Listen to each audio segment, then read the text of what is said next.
The morning sun cast long shadows across the prairie as Sarah Mitchell stepped onto the wooden porch of her modest farmhouse. The floorboards creaked under her boots, a sound that had become as familiar as her own heartbeat over the past 3 years. She wrapped her worn shawl tighter around her shoulders and gazed out at the vast expanse of wheat fields that stretched to the horizon. The golden grain swayed gently in the morning breeze, promising a good harvest if the weather held. At 28 years old, Sarah had weathered more storms than most women twice her age. Her husband Thomas had died in a farming accident 3 years prior, leaving her alone with their 2 children and a 100-acre farm to manage. The townspeople had expected her to sell and move back east to live with relatives, but Sarah had surprised them all by staying put.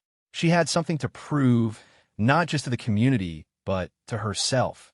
The children were still sleeping inside the house. Emma, now 10, had her father's stubborn streak and her mother's quick wit.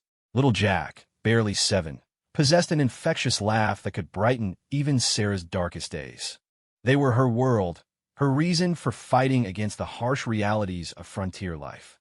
Every decision she made, every sacrifice she endured, was for them. Sarah walked to the edge of the porch and picked up the milk pails. The cows needed tending, and the chickens required feeding. The endless cycle of farm chores waited for no one, not even a grieving widow who sometimes felt the weight of the world on her shoulders. She had learned to find comfort in the routine, though. There was something reassuring about the predictable nature of farm work, a stability that life had otherwise denied her. As she made her way toward the barn, Sarah's mind wandered to the letter she had received the previous week. It was from her brother-in-law in Kansas City, once again urging her to abandon the farm and move to the city where life would be easier. He meant well, she knew, but he didn't understand what this place meant to her. This farm wasn't just land and buildings. It was Thomas's dream made real, the future they had planned together before fate intervened. The barn was cool and dim, filled with the familiar sense of hay and livestock. Bessie, their Holstein cow, lowed softly as Sarah approached with the milk pail. The rhythmic sound of milk hitting the metal bucket soon filled the air, a peaceful melody that helped calm Sarah's restless thoughts. She had become skilled at these tasks through necessity, though she sometimes missed the luxuries of her former life in St. Louis before she and Thomas had decided to head west. Back then, she had been the daughter of a successful merchant, accustomed to servants and social gatherings. The transition to frontier life had been jarring at first, but Thomas had been patient, teaching her everything she needed to know about farming and self-sufficiency. He had also taught her other skills, ones that most people in their small community knew nothing about. Skills that might prove more valuable than anyone could imagine. After finishing the milking, Sarah fed the chickens and collected the eggs. The routine tasks helped center her thoughts, preparing her for another day of the countless challenges that came with running a farm alone. She had hired help during planting and harvest seasons, but for most of the year, she managed everything herself. The neighbors sometimes offered assistance, but Sarah was careful not to become too dependent on their charity. Independence had become her watchword, her shield against a world that seemed determined to break her spirit. The sound of approaching hoofbeats caught her attention as she headed back toward the house. Sarah paused, shading her eyes against the rising sun to make out the riders in the distance.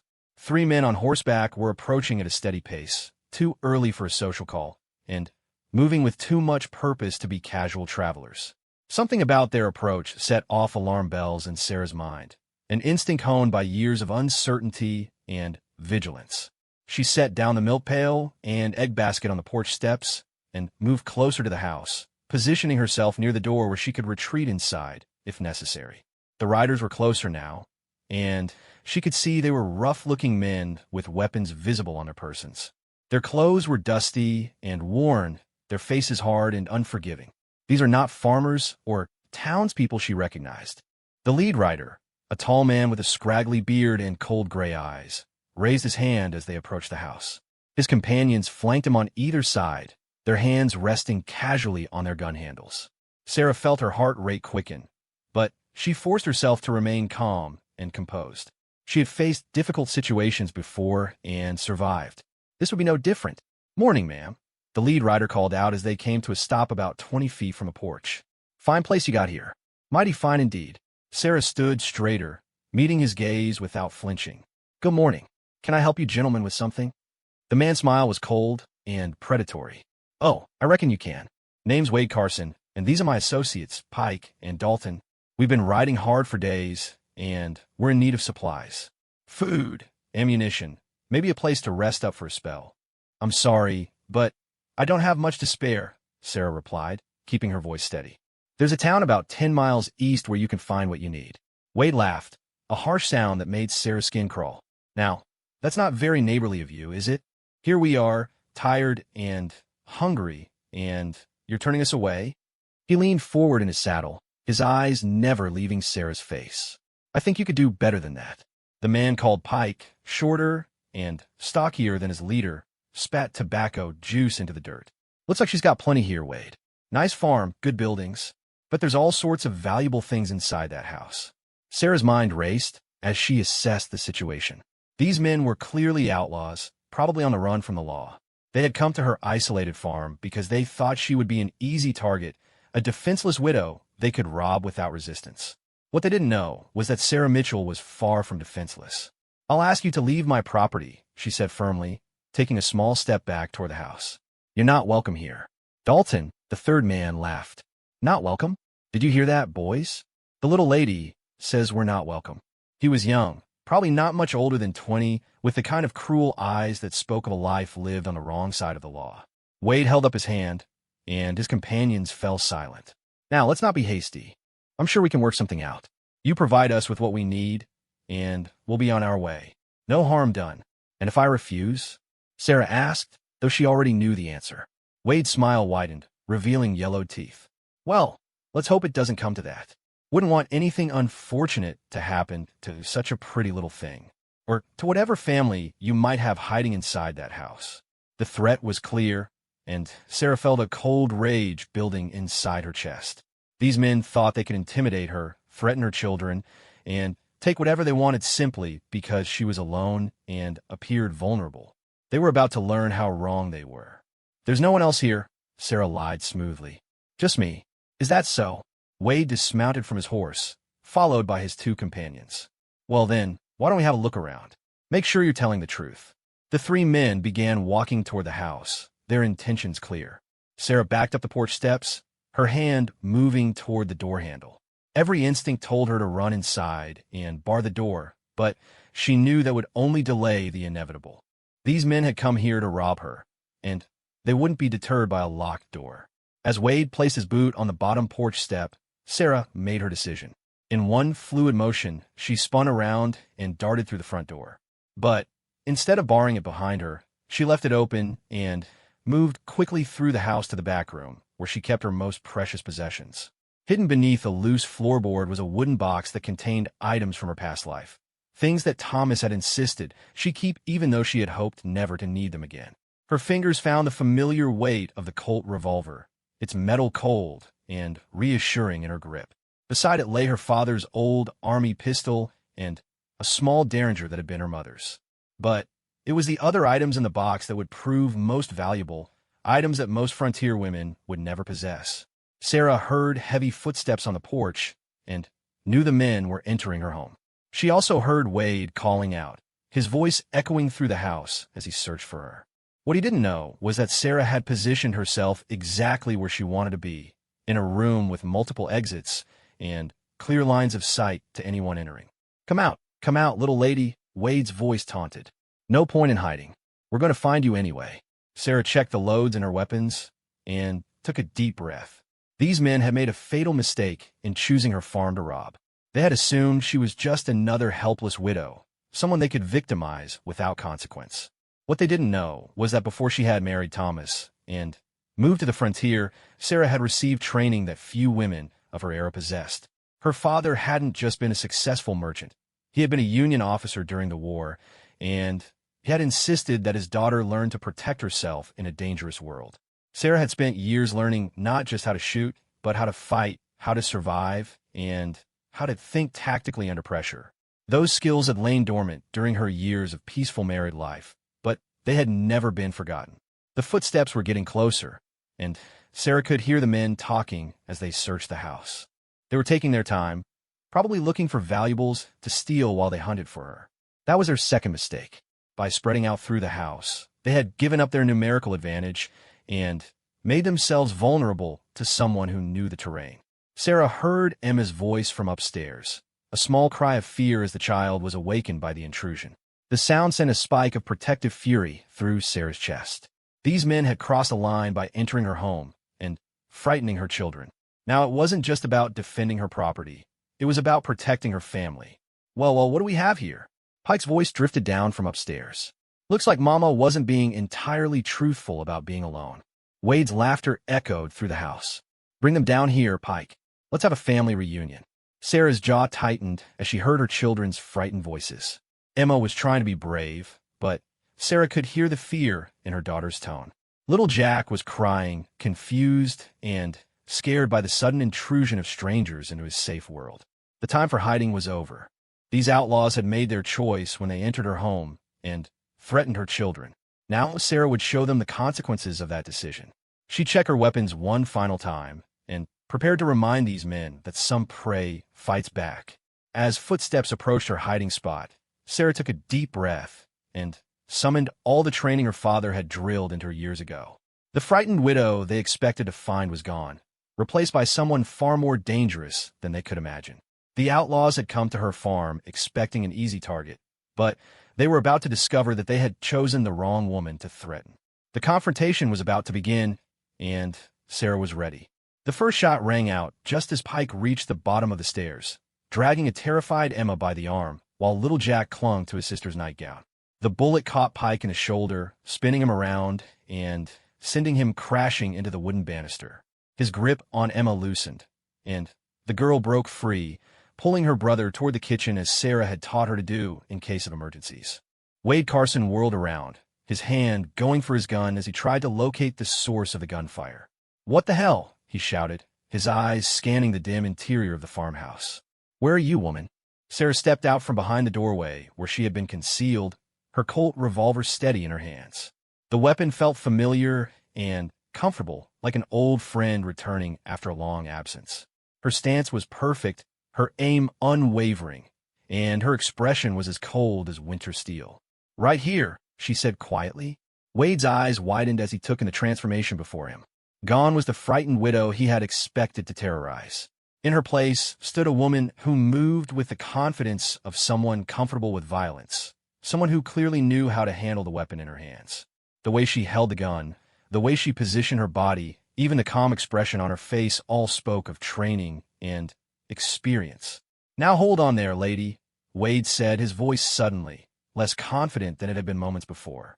"No need for anyone else to get hurt. We can work this out peaceful-like." Dalton had taken cover behind an overturned table, his own pistol drawn, but uncertain where to aim. Pike was groaning on the floor, clutching his wounded shoulder and cursing violently. Blood was seeping through his fingers, staining his dirty shirt an even darker shade of brown. "You're right," Sarah agreed, her voice eerily calm. "No one else needs to get hurt. All you have to do is leave my property and never come back." Wade laughed, but the sound was forced and nervous. "You think one lucky shot makes you some kind of gunfighter? You caught Pike off guard, that's all. There's still 3 of us and 1 of you. 2 of you," Sarah corrected, glancing at Pike, who was still writhing on the floor. "And I don't consider that shot lucky." To prove her point, Sarah shifted her aim slightly and fired again. The bullet struck the wall just inches from Dalton's head, sending with splinters flying. The young outlaw yelped and pressed himself lower behind his makeshift cover. "The next one won't be a warning," Sarah said matter-of-factly. Wade was beginning to realize that he had seriously miscalculated the situation. This wasn't some helpless farm wife cowering in fear. This was someone who knew what she was doing with a firearm. But he had his reputation to consider, and backing down from a woman would make him a laughingstock among his criminal associates. "Dalton, circle around behind her," he called out, trying to regain control of the situation. "We'll catch her in a crossfire." Sarah had anticipated this move. In fact, she had positioned herself in this particular spot precisely because it offered multiple escape routes while limiting her opponent's options. As Dalton began to move, she was already in motion, using her superior knowledge of the house layout to stay ahead of him. She ducked through the doorway into the kitchen, where Emma and Jack were huddled behind the big iron stove. Emma's eyes were wide with a mixture of fear and amazement as she watched her mother handle the dangerous men with such skill and composure. "Mama," Jack whispered, his small voice barely audible. "It's going to be all right, sweetheart," Sarah whispered back, never taking her eyes off the doorway. "Stay down and stay quiet, just like we practiced." The children had indeed practiced this scenario, though Sarah had hoped they would never need to use their training. During the long winter evenings, she had taught them where to hide, how to stay silent, and what to do if dangerous men ever came to their farm. At the time, it had seemed like an overly cautious precaution. Now she was grateful for her foresight. Footsteps echoed through the house as Wade and Dalton attempted to coordinate their search. They were moving more cautiously now, having gained a healthy respect for Sarah's marksmanship. Pike's groans and curses provided a constant reminder of what happened to those who underestimated her. "This is getting ridiculous," Wade called out, his frustration evident in his voice. "Come out and face us like a man, woman." Sarah almost smiled at the irony of his words. These men had come to her home expecting to terrorize a defenseless woman, and now they were complaining because she wasn't making their job easier. They wanted her to abandon her defensive position and engage in a fair fight, but Sarah had learned long ago that there was no such thing as a fair fight when your children's lives were at stake. Through the kitchen window, Sarah caught a glimpse of movement in the yard. Her heart sank as she realized that Wade had sent Dalton outside to approach the house from a different angle. If he managed to get behind her, she would be caught between them with no easy escape route. She needed to change the dynamics of the situation before they could execute their plan. Sarah made a quick decision. Leaving the kitchen through the back door, she moved along the outside wall of the house, using the morning shadows to conceal her movement. Her soft-soled boots made no sound on the packed earth, and she was able to position herself behind a water barrel just as Dalton rounded the corner of the building. The young outlaw was moving carelessly, probably thinking he was approaching the house undetected. His attention was focused on the kitchen window, and he never saw Sarah until she stepped out from behind the barrel with her gun trained on his back. "Drop your weapon," she commanded quietly. Dalton spun around, his eyes wide with shock. For a moment, he looked like what he probably was underneath all the bluster and criminality, a scared young man who had gotten in over his head. His hand tightened on his pistol, and Sarah could see him weighing his options. "Don't do it," Sarah warned. "I don't want to kill you, but I will if you force me to." Something in her voice convinced Dalton that she meant every word. His pistol hit the ground with a thud, and he raised his hands slowly above his head. Sarah could see the defeat in his posture, the recognition that he had made a serious mistake in coming to this farm. "Smart choice," Sarah said. "Now walk toward the barn." Slowly, as they moved across the yard, Sarah kept her gun trained on Dalton while scanning for any sign of Wade Carson. The outlaw leader was still inside the house somewhere, probably wondering what had happened to his young companion. Sarah needed to maintain control of the situation until she could deal with him as well. The barn was dim and cool, filled with the familiar sense of hay and animals that had become so comforting to Sarah over the years. She directed Dalton to a support post near the back wall, where lengths of rope hung from hooks on the wall. The rope had been intended for tying down loads of hay, but it would serve a different purpose now. "Turn around and put your hands behind your back," Sarah ordered. Dalton complied without argument, and Sarah quickly bound his wrists with the rope. Her knots were secure, but not unnecessarily cruel. She took no pleasure in causing pain, only in protecting her family. Once Dalton was secured, she used another length of rope to tie him to the support post. "You're making a big mistake, lady," Dalton said, his voice sullen but lacking its earlier bravado. "Wade ain't gonna give up that easy. He's killed men for less than this." "I'm counting on him trying," Sarah replied calmly. "It will make things simpler." The young outlaw looked puzzled by her response, but Sarah didn't bother to explain. She had already formulated a plan for dealing with Wade Carson, and it would work better if he came looking for trouble.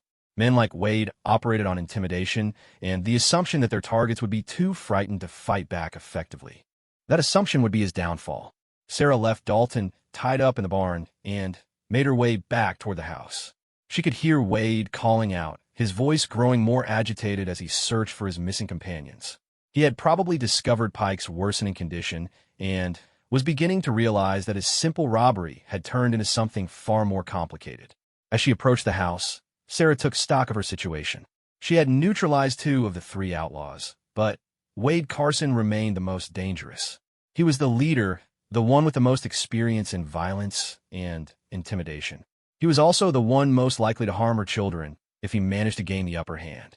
Sarah circled around to the front of the house, moving carefully to avoid making any noise that might give away her position. Through the front window, she could see Wade in the main room, standing over the wounded Pike and looking increasingly frustrated. Pike was in bad shape. The shoulder wound was bleeding heavily, and he was growing pale and weak. "Where are they, Pike?" Wade was saying, his voice harsh with anger. "What happened to Dalton?" Pike could only moan in response, his face contorted with pain. The bullet had done more damage than Sarah had initially realized, and it was becoming clear that Pike needed medical attention soon, or he would bleed to death on her floor. Sarah weighed her options carefully. She could simply wait for Wade to come outside and ambush him, but that approach carried risks. If he decided to search the house more thoroughly, he might harm her children before she could stop him. She needed to draw him out on her terms, in a way that would give her the maximum advantage. The solution came to her as she remembered the layout of her property and the various outbuildings scattered around the farmyard. The root cellar behind the house had a hidden entrance that Thomas had built as a precaution during their early days on the frontier when Indian raids were still a concern. She could use that entrance to get back inside the house without Wade knowing. Sarah made her way to the concealed entrance, moving a heavy wooden board to reveal the narrow tunnel that led up into the house's pantry. The passage was cramped and dark, but it would allow her to get behind Wade without him realizing what was happening. Once she was in position, she could end this confrontation on her terms. The tunnel smelled of earth and old vegetables, and Sarah had to crawl on her hands and knees to navigate the narrow passage. Her dress caught on the rough wooden supports, but she pressed on, driven by the knowledge that her children's safety depended on her success. Every sound from above seemed amplified in the confined space, and she could hear Wade's boots as he paced back and forth in the main room. When Sarah reached the pantry entrance, she paused to listen carefully. Wade was still in the front room with Pike, and she could hear him muttering angrily to himself about the unexpected turn of events. This was her chance to get into position for the final confrontation. Sarah pushed aside the hidden panel and emerged silently into the pantry. Her heart was pounding, but her hands were steady as she checked her weapons and prepared to face the outlaw leader. She had come this far, and she wasn't going to let Wade Carson leave her farm except as a prisoner or a corpse. The time for games was over. Sarah Mitchell was ready to finish what these men had started when they decided to threaten her family. Sarah emerged from the pantry like a ghost, her feet making no sound on the wooden floor as she positioned herself behind the doorway leading to the main room. Wade Carson was still standing over Pike, and from her concealed position, Sarah could see the growing desperation in the outlaw leader's posture. Pike's breathing had become labored and shallow, and his face had taken on the gray pallor of a man losing too much blood. "Come on, Pike," Wade was muttering, shaking his wounded companion roughly. "Where did she go? What happened to Dalton?" Pike could barely focus his eyes, let alone provide useful information. The shoulder wound was worse than Sarah had initially intended, but she felt no remorse for the man's condition. He had come to her home with the intention of robbing and possibly harming her family. Whatever consequences he faced were of his own making.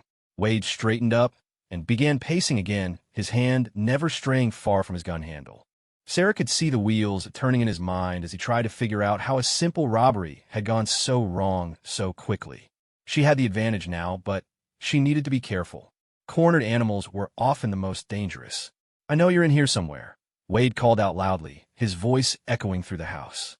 "You can't hide forever, woman. I've out all day, and when I find you, things are going to go hard for you and those kids of yours." The threat against her children sent a cold fury coursing through Sarah's veins.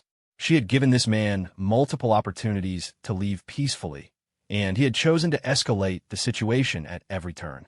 Now he was directly threatening Emma and Jack, crossing a line that Sarah would not tolerate. Sarah stepped silently into the doorway, her Colt revolver trained on Wade's back. "Turn around slowly," she said, her voice cutting through the silence like a blade. Wade froze for a moment, then slowly raised his hands and turned to face her. When he saw her standing there with perfect composure and unwavering aim, His face cycled through several emotions: surprise, anger, calculation, and, finally, grudging respect. "Well, I'll be damned," he said, his voice carrying a note of admiration despite the circumstances. "You're full of surprises, aren't you?" "More than you know," Sarah replied coldly. "Now drop your gun belt and kick it away from you." Wade hesitated for a moment, his eyes darting around the room as if looking for options that didn't exist. Sarah could see him weighing his chances of drawing his weapon and firing before she could pull the trigger. It was a calculation that many desperate men had made over the years, and most of them had been wrong. "I wouldn't," Sarah advised calmly. "You're not that fast, and I don't miss." Something in her tone convinced Wade that she was telling the truth. His hand moved slowly to his gun belt, unbuckling it and letting it fall to the floor. He kicked it away with obvious reluctance, his face twisted with anger and frustration. "That's better," Sarah said. "Now sit down in that chair and put your hands flat on the table." Wade complied, but his eyes never left Sarah's face. "You know, I've been in this business for a long time," he said conversationally. "Met all kinds of people, seen all sorts of situations. But I've got to admit, you're not what I expected to find in this little farmhouse." "And what did you expect?" Sarah asked, genuinely curious despite the circumstances. Wade shrugged. "Frightened widow woman, maybe crying and begging, offering us whatever we wanted just to make us go away. That's usually how it goes with folks like you." "Folks like me?" Sarah raised an eyebrow. "Law-abiding citizens. Peaceful folks who've never had to face real violence." Wade leaned back in his chair, studying Sarah with new interest. "But you're different. The way you move, the way you handle that gun, the way you plan this whole thing out. You've done this before." Sarah didn't respond to his observation, but she knew he was right. Her movements and tactics had been too smooth, too practiced to be the result of mere desperation or beginner's luck. Wade Carson was a criminal, but he wasn't stupid, and he had enough experience with violence to recognize skill when he saw it. "Who are you really?" Wade asked, his voice now carrying genuine curiosity rather than anger. "I'm Sarah Mitchell," she replied simply. "I'm a widow, a mother, and a farmer. And, right now, I'm the woman who's deciding what to do with you." Wade nodded thoughtfully. "Sarah Mitchell. The name doesn't mean anything to me, but maybe it should. You've got training, real training. Military, maybe? Or law enforcement?" Sarah's silence was answer enough for Wade's sharp eyes. He leaned forward slightly, his expression becoming more animated as he worked through the puzzle. "Military," he said with certainty. "But not you directly. Women don't serve in combat roles.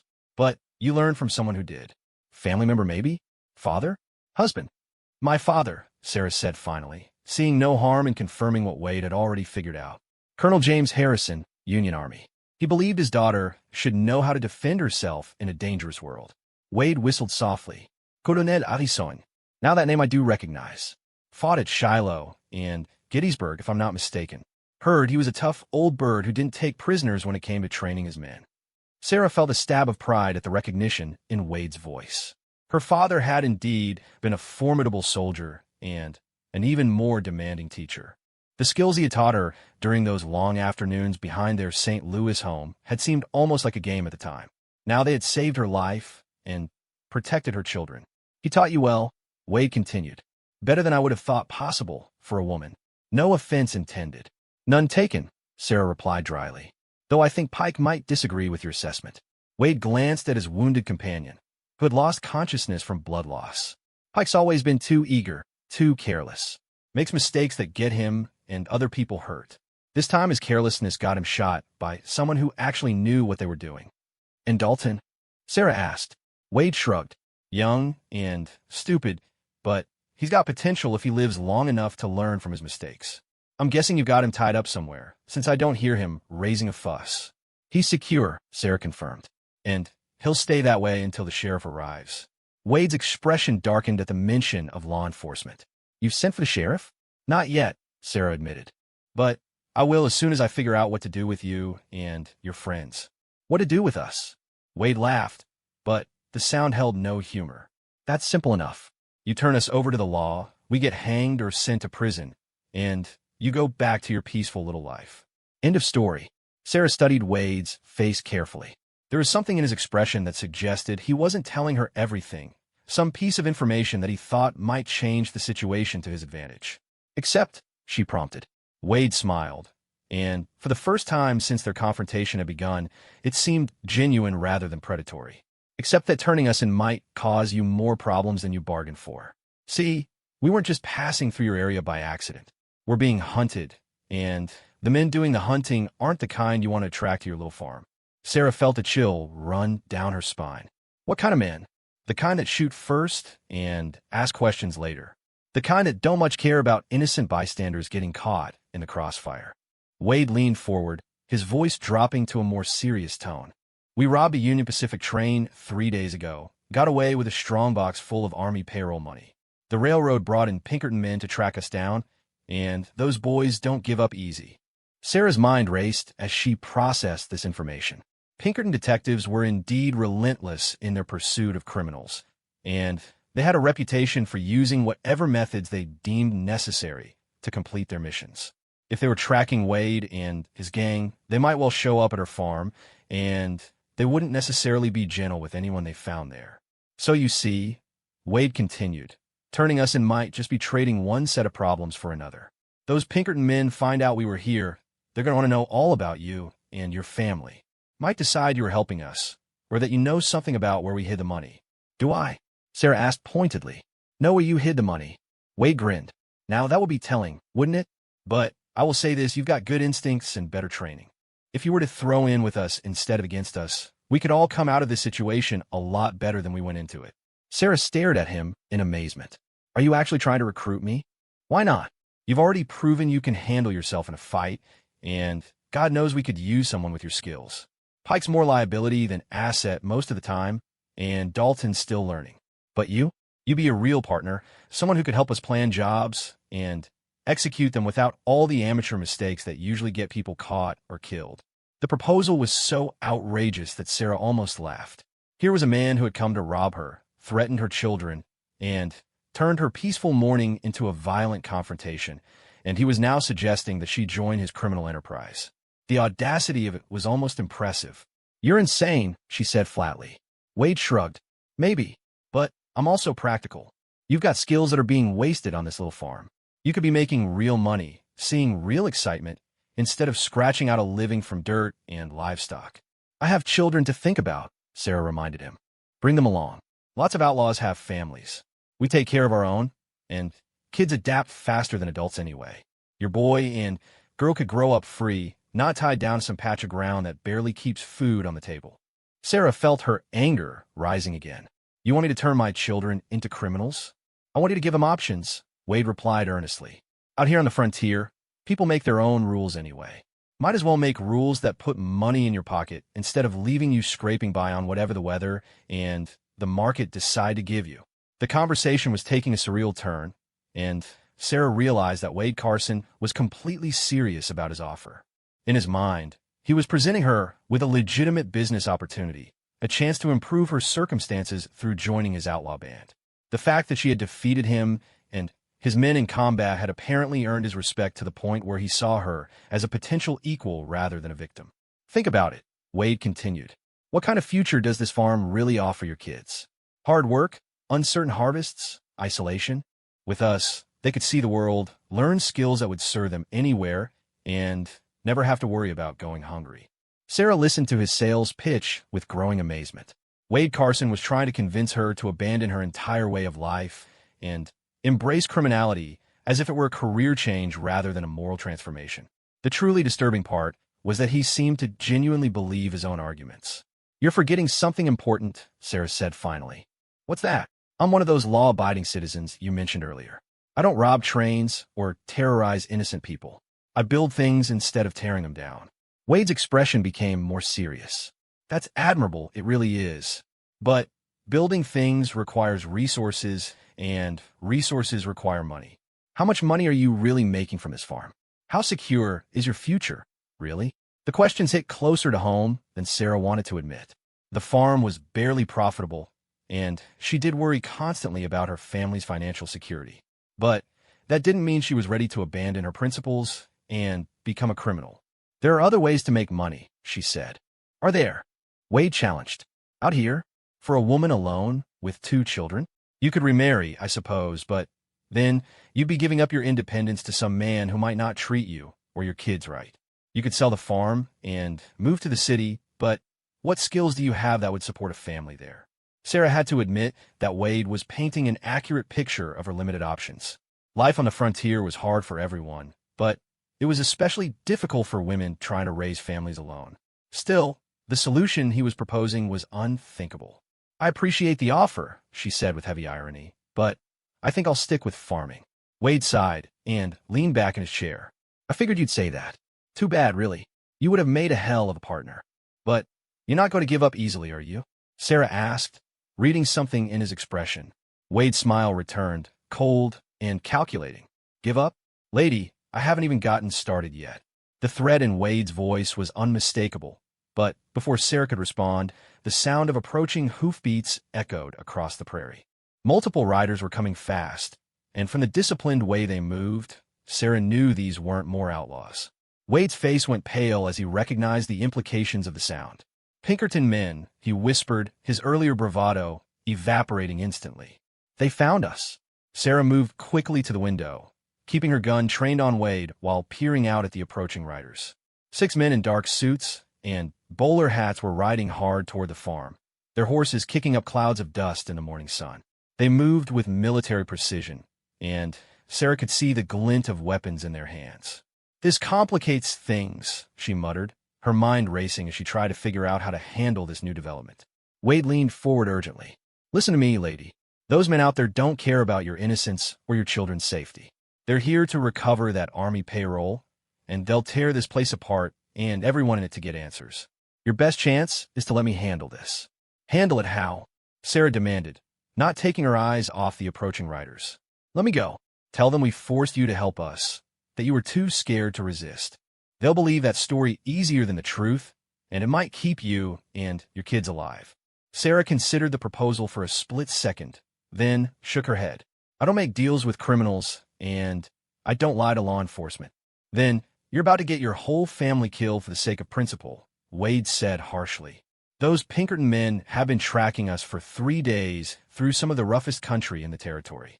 They're tired, they're angry, and they're not going to be in a mood for lengthy explanations about how a widow woman managed to capture 3 experienced outlaws single-handed. The riders were close enough now that Sarah could make out individual faces. The man in the lead was tall and lean, with a carefully groomed mustache and cold, calculating eyes. He wore his authority like a second skin, and Sarah could see that he was the kind of man who was accustomed to getting answers through whatever means necessary. Mrs. Mitchell, the lead rider called out as they approached the house. This is Agent Henderson of the Pinkerton Detective Agency. We're tracking 3 dangerous criminals who may have passed through your area. We need to search your property. It wasn't really a request, and Sarah knew it. The Pinkerton men had already spread out around the farmyard, positioning themselves to cover all possible escape routes. Their horses were lathered with sweat, evidence of the hard riding they had been doing to track Wade and his companions. Open the door, Agent Henderson commanded, and keep your hands where we can see them. Sarah looked at Wade, who was watching the proceedings with obvious anxiety. Pike was still unconscious on the floor, his breathing shallow and labored. The situation was rapidly spiraling beyond her control, and she needed to make some quick decisions about how to handle it. I'm going out there, she told Wade quietly. If you try anything while I'm gone, anything at all, I'll let them know exactly where to find you. Wade nodded grimly. I won't cause you any more trouble. But remember what I said about those men. They're not your friends, no matter what they claim. Sarah walked slowly to the front door, her hands raised and visible. She could see Henderson and his men through the window, their weapons drawn and ready for trouble. These were clearly experienced men who had dealt with dangerous situations many times before. When she opened the door, Agent Henderson was standing on the porch with 2 of his men flanking him. The other 3 had positioned themselves around the farmyard, watching for any sign of movement from the outlaws they were tracking. Mrs. Mitchell, Henderson asked, his voice polite but firm. Yes, sir, Sarah replied, maintaining eye contact despite the intimidating presence of the armed men. We have reason to believe that 3 men wanted in connection with a train robbery may have come to your farm this morning. Have you seen anyone matching their descriptions? Sarah hesitated for just a moment, weighing her options.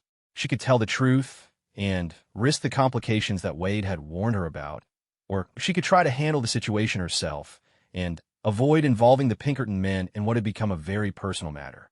Yes, she said finally. They're here. Henderson's eyebrows rose in surprise. They're here? Are you saying they're still on your property? Two of them are inside the house. The third is secured in the barn. The Pinkerton agent exchanged glances with his companions, clearly not expecting such a straightforward answer. Are you injured, ma'am? Did they harm you or threaten you in any way? They tried to, Sarah replied carefully. But I was able to defend myself. Henderson studied Sarah's face carefully, obviously trying to assess whether she was telling the truth or concealing something important. You defended yourself? Against 3 armed men? Yes, sir. How exactly did you manage to do that? Sarah took a deep breath. I shot one of them and captured the other 2. The silence that followed her statement stretched for several long seconds. Agent Henderson and his men stared at Sarah as if she had just claimed to have flown to the moon and back. Finally, Henderson found his voice. You shot one of them? Yes, sir. He's wounded but alive inside the house. And the other 2? One is tied up in the barn. The other is sitting at my kitchen table under guard. Henderson shook his head slowly, clearly struggling to process what he was hearing. Mrs. Mitchell, these are dangerous criminals. Wade Carson and his gang have robbed trains, banks, and stagecoaches across 3 territories. They've killed at least 6 men that we know of. Are you telling me that you, a farm woman, managed to single-handedly capture all 3 of them? That's exactly what I'm telling you, Sarah replied calmly. One of Henderson's men, a younger agent with nervous eyes, spoke up. Could be they're holding her family hostage, sir, making her say what they want her to say. Henderson nodded thoughtfully. That's possible. Mrs. Mitchell, are your children safe? Are they being held against their will? My children are safe, Sarah assured him. They're hiding in the kitchen, but they're not being held by anyone. We need to verify that, Henderson said. And we need to see these prisoners you claim to have captured. Sarah stepped aside and gestured toward the open door. Feel free to look for yourselves. Henderson entered the house cautiously, his gun drawn and ready. His men followed close behind, their eyes scanning every corner for signs of danger. When they reached the main room and saw Wade Carson sitting calmly at the table, while Pike lay unconscious on the floor, their expressions showed a mixture of amazement and disbelief. Wade looked up at Henderson with a rueful smile. Hello, Agent Henderson. Fancy meeting you here. Wade Carson. Henderson breathed, his voice filled with satisfaction. We've been looking for you. I figured as much, Wade replied conversationally. Though I have to admit, this isn't exactly how I expected our next meeting to go. Henderson turned to Sarah, his expression a mixture of respect and confusion. How in God's name did you manage this? Training, Sarah said simply. What kind of training? Military training. My father was Colonel James Harrison, Union Army. He made sure I knew how to defend myself. Recognition dawned in Henderson's eyes. Colonel Harrison. I served under him briefly during the war. Tough old soldier, very thorough in his methods. Yes, he was, Sarah agreed. Henderson holstered his weapon and looked around the room, taking in the evidence of the confrontation. Tell me exactly what happened here, Mrs. Mitchell. From the beginning, Sarah recounted the morning's events in clear, concise terms, starting with the Outlaws' arrival and ending with her capture of Wade Carson. Henderson listened intently, occasionally asking clarifying questions, but never interrupting her narrative. When she finished, Henderson shook his head in amazement. Ma'am, I've been tracking criminals for 15 years, and I've never heard anything quite like this story. You realize you've just accomplished what it took 6 trained agents and 3 days of hard riding to even attempt. I had the advantage of defending my own property, Sarah replied modestly, and they underestimated what they were facing. Wade laughed from his position at the table. That's the understatement of a century. I've been in this business for 20 years, and I've never been taken down so completely by anyone, let alone a farm woman. Henderson turned his attention to Wade. Where's the money from the train robbery? Wade's expression became carefully neutral. What money? Don't play games with me, Carson. We know you got away with over $10,000 in Army payroll. Where is it? Even if I knew what you were talking about, why would I tell you? Henderson's face darkened. Because you're going to hang anyway, and cooperation might convince the judge to make it quick instead of slow. Sarah watched this exchange with growing unease. She had accomplished her goal of protecting her family and capturing the outlaws, but now she was witnessing the harsh realities of frontier justice. The casual way Henderson spoke of Wade's execution reminded her that she was dealing with men who lived in a world where violence was commonplace and mercy was rare. One of Henderson's men returned from the barn, pushing a sullen Dalton ahead of him. The young outlaw's hands were still bound behind his back, and he looked thoroughly demoralized by his capture and the arrival of the Pinkerton agents. "Found this one tied up, just like she said," the agent reported. "Secure, as you please." Henderson nodded approvingly. "Good work, Mrs. Mitchell. You've saved us a great deal of trouble." "What happens now?" Sarah asked. "Now we take these men back to face justice. There's a federal judge in Cheyenne who's been waiting to see Wade Carson for quite some time." Sarah felt a mixture of relief and apprehension. The immediate threat to her family was over, but she had a feeling that the consequences of this morning's events were far from finished. Her quiet life as a widow farmer had been irrevocably changed by her encounter with Wade Carson and his gang. As Henderson's men prepared to transport their prisoners, Wade caught Sarah's "I won last time." "This isn't over," he said quietly, his voice carrying a promise that made Sarah's blood run cold. Henderson heard the comment and stepped between them. "It's over, Carson. You'll never see this woman or her family again." Wade smiled, but his eyes remained fixed on Sarah. "We'll see about that, Agent Henderson. We'll see about that." As the Pinkerton men led their prisoners away, Sarah stood on her porch and watched them disappear into the distance. The morning sun was now high in the sky, and the events of the past few hours seemed almost like a dream. But the bloodstains on her floor and the memory of fear in her children's eyes reminded her that it had been all too real. Emma and Jack emerged from their hiding place in the kitchen, running to their mother's arms with tears of relief and confusion. Sarah held them close, whispering reassurances while her mind processed everything that had just happened. She had protected her family and helped bring dangerous criminals to justice, but Wade Carson's parting words echoed in her mind with ominous promise. Something told her that this was not the end of her involvement with Wade Carson and his world. It was only the beginning. 3 weeks after the Pinkerton agents had taken Wade Carson and his gang away, Sarah Mitchell thought her life might finally return to normal. The bloodstains had been scrubbed from her floor, her children had stopped jumping at every unexpected sound, and the farm work had settled back into its familiar rhythm. She was beginning to believe that Wade's parting threat had been nothing more than the empty bluster of a defeated criminal. She was wrong. The first sign of trouble came on a crisp October morning when Sarah noticed that someone had been watching her farm. Boot prints in the soft earth near the creek, cigarette butts that hadn't been there the day before, and the uneasy behavior of her livestock all suggested that uninvited visitors had been observing her property during the night. Sarah increased her vigilance, carrying her father's pistol whenever she went outside, and teaching Emma and Jack to stay close to the house. But whoever was watching remained hidden, and as days passed without incident, she began to wonder if she was being overly cautious. The answer came on a moonless night when Sarah was awakened by the sound of her horses whinnying in distress. She slipped from her bed and moved silently to the window, peering out into the darkness of the farmyard.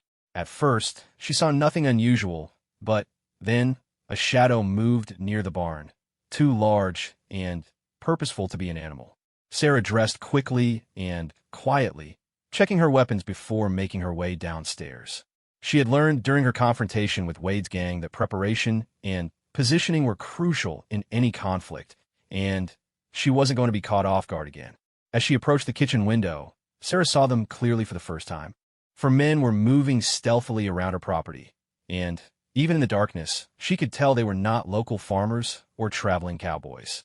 These men moved with the confidence and skill of professionals, people who made their living through violence and intimidation. One of the men was approaching the house while his companions spread out to cover the other buildings. Sarah recognized the tactical formation. It was designed to prevent escape while maintaining fields of fire in multiple directions. These weren't random criminals looking for an easy score. They were here for a specific purpose. Sarah made her way upstairs and gently woke Emma and Jack. The children had become accustomed to emergency drills since the incident with Wade's gang, and they moved quickly and quietly to their designated hiding place in the attic crawl space. Sarah had prepared this refuge carefully, stocking it with water, food, and blankets in case they ever needed to remain hidden for an extended period. "Stay here no matter what you hear," Sarah whispered to her children. Don't come out until I come to get you, even if you hear strangers calling your names." Emma nodded seriously, her young face showing the kind of mature understanding that no 10-year-old should have to possess. She pulled her little brother close and whispered her own reassurances to him as Sarah secured the hidden entrance to their refuge. Back downstairs, Sarah positioned herself in the same location she had used during the confrontation with Wade's gang. The tactical advantages of the spot were as relevant now as they had been then, offering multiple escape routes while limiting her opponent's options for approach. The first man reached the front door and tested the handle carefully. Finding it locked, he moved to a window and began working on the latch with some kind of tool. Sarah could hear the faint scraping sound as he manipulated the window mechanism, and she knew she had only moments before he gained entry.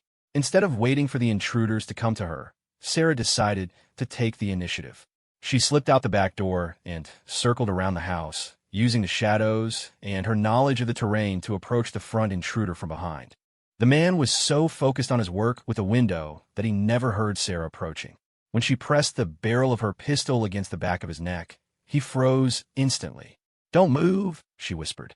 "Don't make a sound." The man was young, probably in his early 20s, with the kind of lean, hungry look that suggested a hard life on the wrong side of the law. His clothes were travel-worn, but of better quality than what Wade's gang had worn, indicating that he worked for someone with more resources. "Who sent you?" Sarah asked quietly. "Nobody sent us, lady," the young man replied, his voice barely audible.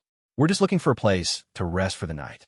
Sarah pressed the gun barrel more firmly against his neck. "Try again. And this time, don't insult my intelligence." The young man swallowed nervously. "Look, we don't want any trouble. We heard about what happened here a few weeks ago, about how you captured Wade Carson's gang. We just wanted to meet the woman who could pull off something like that. In the middle of the night? By breaking into my house.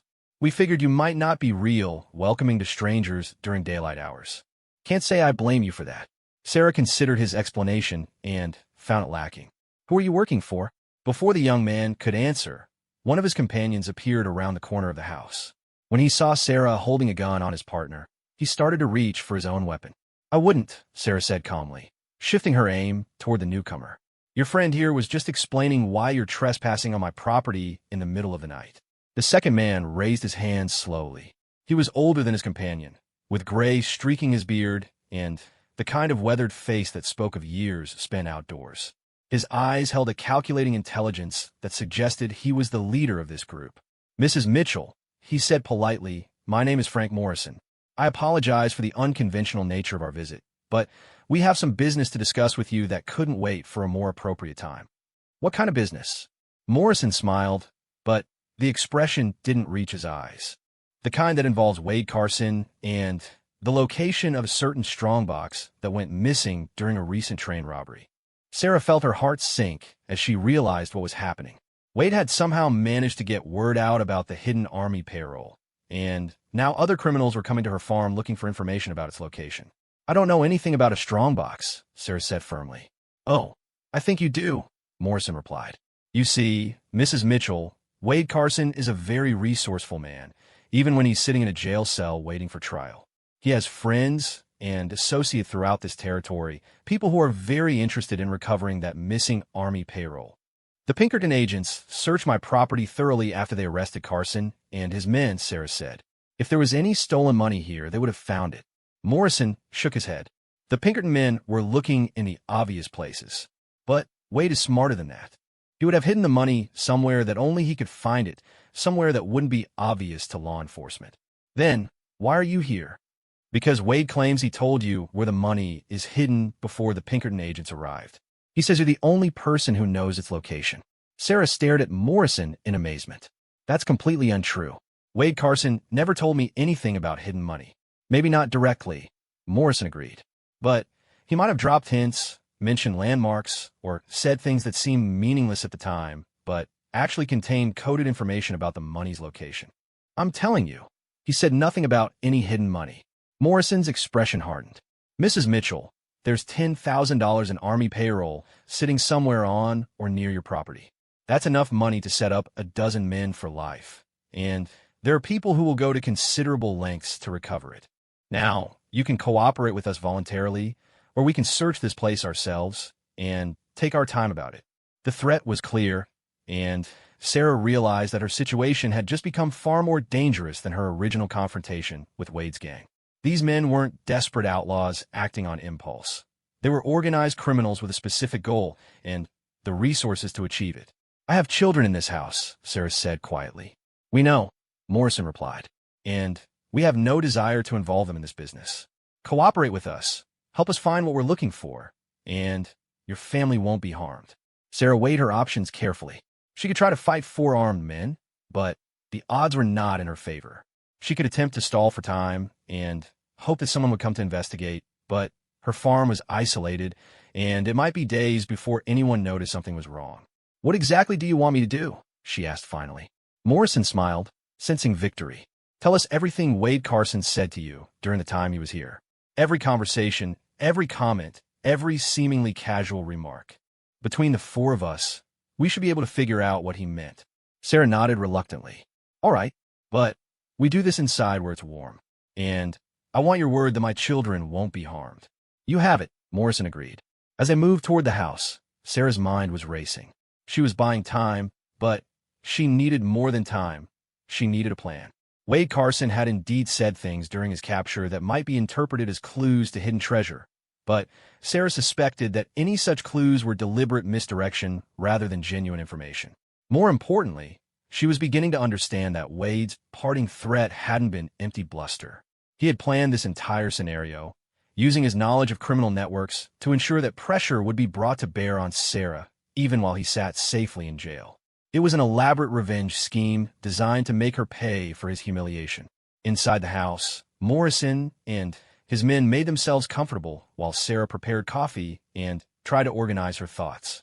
She needed to give them enough information to keep them satisfied while avoiding anything that might actually lead them to hidden treasure that probably didn't exist. "Start at the beginning," Morrison instructed. "Tell us exactly what happened when Wade and his men first arrived at your farm." Sarah began her narrative, carefully editing her account to emphasize Wade's comments about the local terrain and landmarks while downplaying his recruitment offer and threats.